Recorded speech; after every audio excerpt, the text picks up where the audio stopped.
Olá, sejam muito bem-vindos à nossa segunda aula sobre os fundamentos da análise existencial pessoal. Hoje, a gente vai mergulhar fundo nas três colunas filosóficas que sustentam toda a abordagem do Alfred Langer. Vamos entender como, a partir delas, ele construiu um método que vai, muito além da simples busca por sentido. Sabe aquela ideia famosa de que quem tem um porquê para viver suporta quase qualquer como? É uma frase poderosa que coloca o sentido como nossa maior força. Mas e se a questão vier antes? E se a dificuldade não for encontrar um motivo, um porquê, mas simplesmente conseguir ser, conseguir existir no mundo? Foi essa a pergunta que Alfred Langer começou a se fazer, olhando para o trabalho do próprio Viktor Frankl, e é bem aqui que a nossa jornada de hoje começa. Para a gente entender bem o caminho que o Langer traçou, vamos seguir esses 5 passos aqui. Primeiro, vamos ver por que ele sentiu a necessidade de ir além do sentido. Depois, vamos explorar as 3 bases filosóficas que ele usou: o existencialismo, a fenomenologia e o personalismo. E por fim, a gente chega na joia da coroa, o modelo das 4 motivações fundamentais. Então, a nossa história começa com 2 figuras gigantes, né? Viktor Frankl, o criador da logoterapia, e o seu colaborador próximo, Alfred Langer. E é importante dizer, Langer não veio para dizer que Frankl estava errado, mas sim para aprofundar, para expandir o trabalho dele. O que aconteceu foi que o Langer, lá na prática clínica dele, começou a notar uma coisa. Para pessoas com uma depressão muito profunda, por exemplo, a pergunta qual o sentido da sua vida simplesmente não funcionava, soava vazia. E aí ele teve um insight crucial. Antes de alguém conseguir buscar um sentido, essa pessoa precisa ter uma base sólida para a própria existência. É como tentar construir o telhado de uma casa que ainda nem tem paredes. Não faz sentido, né? Certo. Então, onde é que Frankl e Langer estão no mesmo barco? Ambos constroem suas teorias sobre um terreno muito firme, a filosofia existencialista. Essa é a base compartilhada, sabe? O ponto de partida de onde os dois olham para o ser humano. E aqui a gente vê o DNA em comum deles. Tanto Frankl quanto Langer enxergavam o ser humano como algo muito maior que um monte de impulsos. Para eles, existe essa dimensão que eles chamam de noética, que é uma dimensão espiritual essencialmente humana, que nos dá liberdade de escolha, responsabilidade e a capacidade incrível de olhar para além de nós mesmos.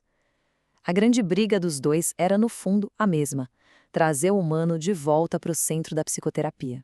E esse quadro, nossa, ele resume de um jeito brilhante onde os caminhos começam a se separar.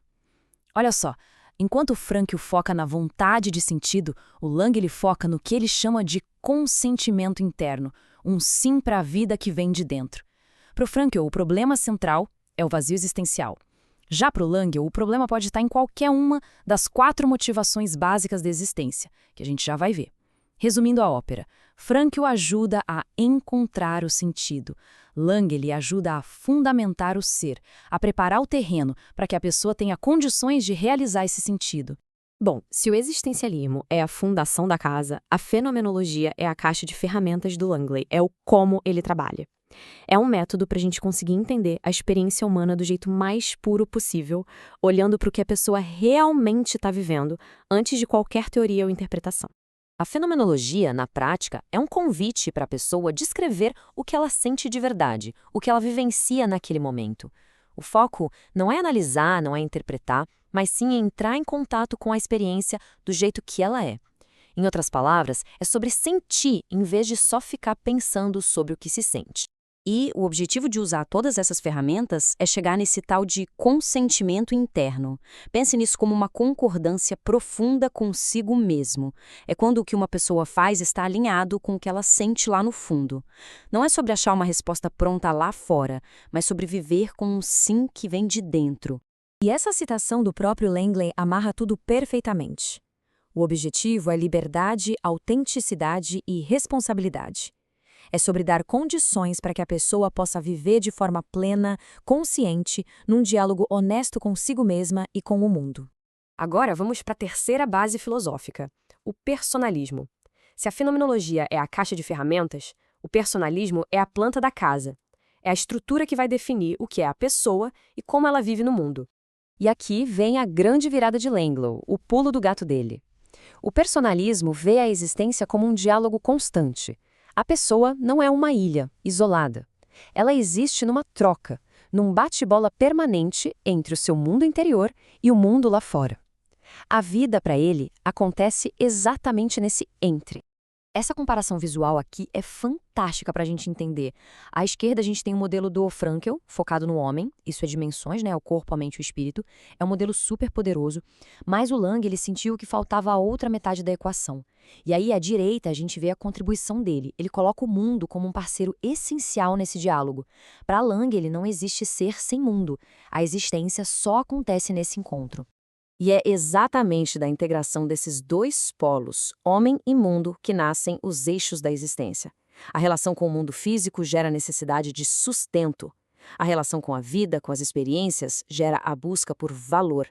O encontro com outras pessoas nos joga na questão da alteridade. E, finalmente, a nossa capacidade de escolher um futuro nos leva ao sentido. Estes são os pilares que a gente vai detalhar agora. E isso nos leva, finalmente, ao grande ápice do nosso estudo de hoje, o modelo prático e, eu diria, revolucionário que o Lang desenvolveu a partir de toda essa base filosófica. As 4 motivações fundamentais da existência. Basicamente, estas são as 4 grandes perguntas que, segundo Lang, todo ser humano precisa responder para ter uma vida plena. Primeira, eu posso ser? Eu tenho segurança, tenho confiança para existir neste mundo? Segunda, eu gosto de viver, eu sinto valor na vida, eu tenho relações que me nutrem. Terceira, eu tenho o direito de ser eu mesmo, eu posso ser autêntico. E só aí, depois dessas 3, vem a quarta. Qual o sentido? Para que eu devo agir no mundo? Essa imagem aqui é a síntese perfeita do modelo.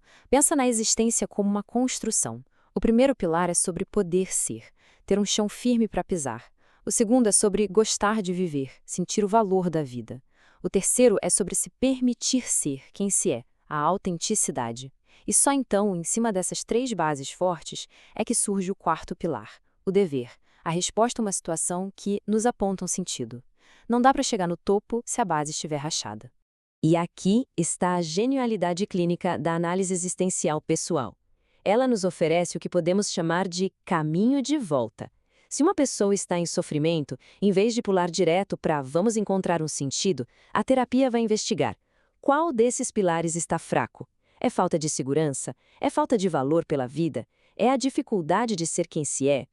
Ao fortalecer essas bases, a busca por sentido deixa de ser uma obrigação e se torna uma possibilidade real, natural. Para a gente fechar, a grande virada que o Lang propõe é, no fundo, uma mudança na pergunta fundamental. Ele nos tira de uma busca externa por respostas e nos leva para uma validação que é interna. Então, a provocação que fica desta análise é a seguinte. Talvez a questão mais importante não seja encontrar uma grande resposta para o sentido da vida. Talvez o verdadeiro desafio seja cultivar em nós a capacidade de dar uma resposta afirmativa à nossa própria existência, momento a momento. A pergunta se desloca para: é possível viver com um sim interior? É sobre essa base, esse sim, que uma vida com sentido pode finalmente florescer.